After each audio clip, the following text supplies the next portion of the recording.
Good afternoon, my brothers and sisters. We are here today to talk about what happened with our dear brother Donovon Wayne Lynch. I'm Gary McCullum with the Virginia Beach Interdenominational Ministers Conference, and today you're going to hear from a number of people to include the father of Donovon Wayne Lynch. But the themes that you're going to hear today, first and foremost, is that Donovon Wayne Lynch was a good man. Secondly, you're going to hear details of what has been reported is not actually what happened. Thirdly, you're going to be hearing about the fact that the investigation into Donovon's murder, that it appears to be mishandled. There are a lot of questions. Pharrell Williams, Donovon's cousin, said there are too many unanswered questions. Fourthly, you're going to hear that the family wants justice for Donovon. And we're going to make sure that you hear exactly what justice means for Donovon. And then lastly, as you heard at the homegoing celebration, we want to make sure that Donovon's life and his death, that it was not in vain. And so how do we make sure that that this incident, this tragedy, that it never happens again? And so with that, I'm going to ask Pro Football Hall of Famer Bruce Smith if he would start us off, and then you're going to hear other speakers coming up to include from the family. Bruce Smith. I think it's still morning. Is it still morning? It's afternoon. Yeah. Good afternoon.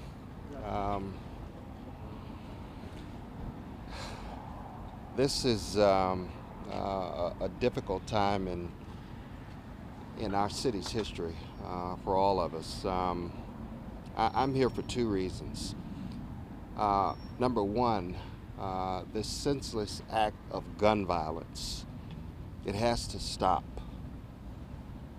It is harming locals, it is harming tourists, and it's harming businesses for being able to thrive. In this senseless act of gun violence, there were numerous people that were injured. 8 people wounded, and Mrs. Harris lost her life because folks were indiscriminately shooting into crowds. It's got to stop. Secondly, I'm here in support of Wayne Lynch, who is a good man. I've known Wayne since the 80s and 90s when we were playing basketball at the Norfolk Arena. This man has been a major contributor to our youth, keeping them out of harm's way and out of trouble, mentoring them, making sure they were doing the right thing. And to have this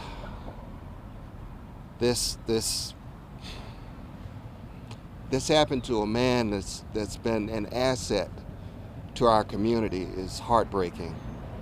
For him to have to bury his only son, as I repeat, in the funeral, at the funeral, it could have been my son. It could have been other sons that this has happened to. So there are numerous questions that have to be answered. We need to have transparency, we need to have the truth, and we need to have justice served. So we're here to support you, Mr. Lynch. I want to send my condolences to the family of Ms. Harris, who senselessly died because of this senseless gun violence. And we just want answers. We want to get to the bottom of this and get to the truth. Thank you.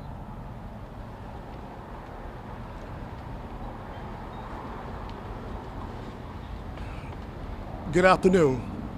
I'm Reverend Dr. Eric Majed, and I come here to stand in the gap with my brother Wayne, the Lynch family, and the community at large. Donovon was very close to my family. His dad, Wayne, and I have been knowing each other for 30 plus years. I've been knowing Donovan since he was actually 8 years old. And he was a great young man and became a good man. Donovan was not just an athlete, he was not just a scholar, but Donovan also loved the Lord. And as I stand before you this afternoon, I want to say to you that the family deserves the truth. The community deserves the truth of what happened. We have witnesses. That's the narrative of what happened is different from what the police has put out to the public. Donovan was also allowed to carry a weapon. This young man had a certified license to carry a weapon as well as owned a security company. Why have those things not been mentioned? Why have we not known so far who were the police officers that were involved in the shooting of Donovon Wayne Lynch? So there's a lot of unanswered questions that the family deserve to have answered. The community deserves to have answered. I want to say this to you also. The details of what happened, we are being told, was not reported accurately. We are being told that by witnesses that other things happened, the crime scene location. We are being told by witnesses that actually saw what took place. We also saying that there was 2 uniformed police officers that we are being told. Why haven't that been exposed to the community and to the Lynch family? Why did it take the mayor of Virginia Beach 7 days to show up at Mr. Lynch's house? So I just want to say to you, our condolences go out to the Lynch family. We are standing in the gap with the Lynch family. Not this one, and not this time. Not this time. Not this time. Because this is the time for change in our city, change in our community, and Virginia Beach have an opportunity to make this right. Do the right thing, not this time and not this one. Yes.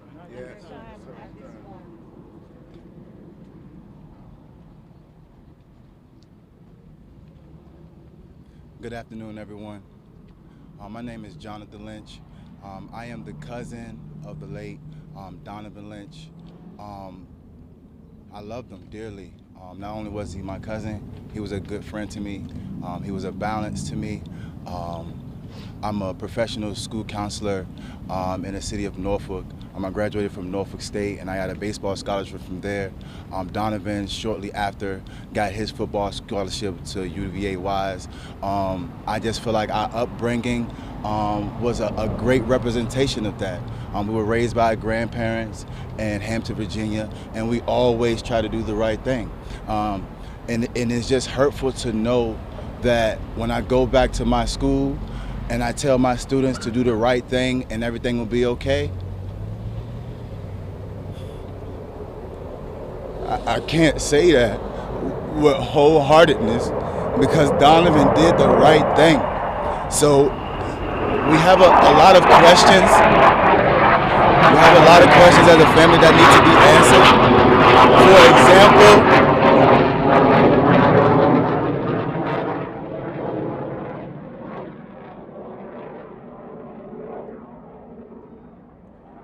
For example, if the police officer was claimed to be a good officer and did the right thing, why hasn't he been named yet? Also, why did it take the Virginia Beach mayor a week to reach out to the family and other families involved in that shooting? Why does it appear that Donovan's body was removed and established at a new crime scene? Why does it appear that the body was reported by, excuse me everyone, this is very difficult, but why was it reported by news cameras that the body was not supposed to be where it was found, and it was not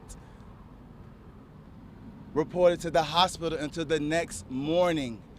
His body laid in the street all night long while the family was looking for it.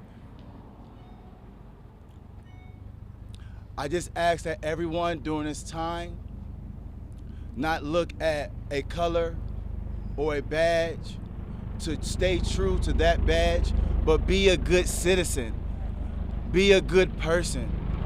The only time the people are going to get real justice if we all stick together. Thank you.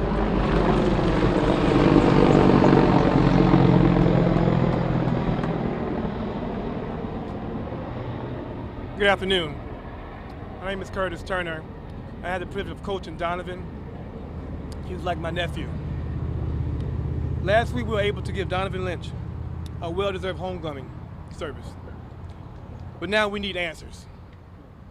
When I coached Donovan, my coach and I would have a game plan. Some games we lost, some games we won, but we had a plan.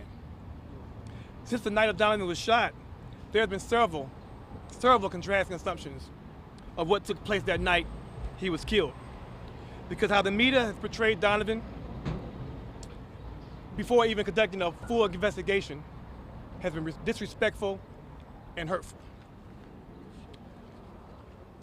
With that being said, now there needs to be a plan, a game plan in place by the city and by the state, so the Lynch family and the nation can really know what happened to Donovan on 3/26.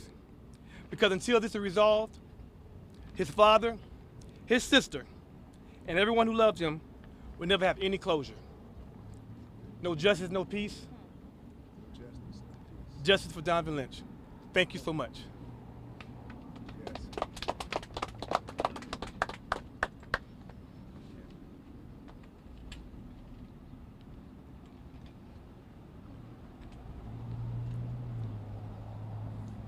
How y'all doing today? My name is Cameron Bertrand. I'm the CEO of Violence Intervention and Prevention, VIP LLC. I'm a gun violence survivor. I was shot here in Hampton Roads, November 7, 2015. I'm a mental health counselor. I'm a sociologist. I'm a criminologist. And most importantly, I'm a reflection of the type of work that Mr. Wayne Lynch has done right here in our community. In my time at Christopher Newport University, I got a chance to develop a relationship with this man and his family. And what the Lynch family stands for, and what Donovan has still been able to stand for in his afterlife, is that we need transparency and justice in all that we do. We need to know that we can lead by example and be the change we need to see in our communities, that we should be able to do that. But how is it that we have elected officials and sworn officers of the law that don't understand this simple concept? How is it that we've been able to spend time and time and time trying to fight for transparency from those who were sworn to do just that? How is it that we've been able to see that there are people who can come to the forefront and bring information and ID officers that the Virginia Beach Police Department will not speak on? You cannot ask these families that are dealing with trauma, that are dealing with grief at a tragedy that could have been controlled and prevented by the Virginia Beach Police Department. But they have not done that. They will not reach out to these families. They will not help them heal. Our families cannot heal without justice, and I've been saying it and I will continue to say it. Virginia, we are in a state of emergency. This is no longer a discussion or a debate. There's no going back to regular life until we get justice for our families. If you go and look at what's happened this year alone across the state, let alone in Virginia Beach that night, how can we expect our families to heal without justice? Those individuals in those offices get to go home to their families at night. We're up at night trying to console and make sure that these families can get through this very traumatic stage of their lives. There's no going back for them. We need to know that there's going to be transparency. We need to know that there's going to be answers about the information that continues to come to the forefront. These officers, their information should have been revealed the minute that Virginia Beach police chief knew who they were. Why would you control that case the way you did? Why would you try to push it to Virginia State Police Department, who has already mishandled Xavier Hill's case? Why would you think that we would accept that? Yes. Yes. We know what we need in our communities. We have a voice for ourselves, and we are the people. I'm telling you now, if we don't stand up and fight back, this will not stop. We need trauma-informed, evidence-based, outcome-driven solutions in our communities. The Legal Defense Fund that Mr. Wayne has been able to create during this time of grief is something that we should be able to admire, because his son Donovan stood for all of that. He deserves more than that. And I'm telling you here and I'm telling you now, Until we get the justice that we need, until we get the answers that we need, we cannot stop applying pressure on these individuals. A holistic approach. If it's not in the streets, if it's not in them boardrooms, if it's not on them phones, you do not let up. Because the Lynch family deserves justice, and they cannot heal without it. The families that were traumatized, the people that were in this environment, the people that have to see it on social media, we all have to deal with that. Virginia Beach, you have to stand up. Those elected officials in those offices, don't think those press conferences that you did behind those closed doors did anything, because you couldn't come down and speak to these families. That's what you should have done. So the minute that we have an opportunity to shift that legislative power to the people and reform the policies to make sure they advocate for the people, we need to do it. And it does not stop today. It does not end tomorrow. This will be a fight that we need to continue to fight. So that legal defense fund is just the start of the honor of the legacy of Donovon Lynch. But I'm telling you now, we are the people and we are the voice. We need to stand up and fight back. This is the last time, y'all. Come on.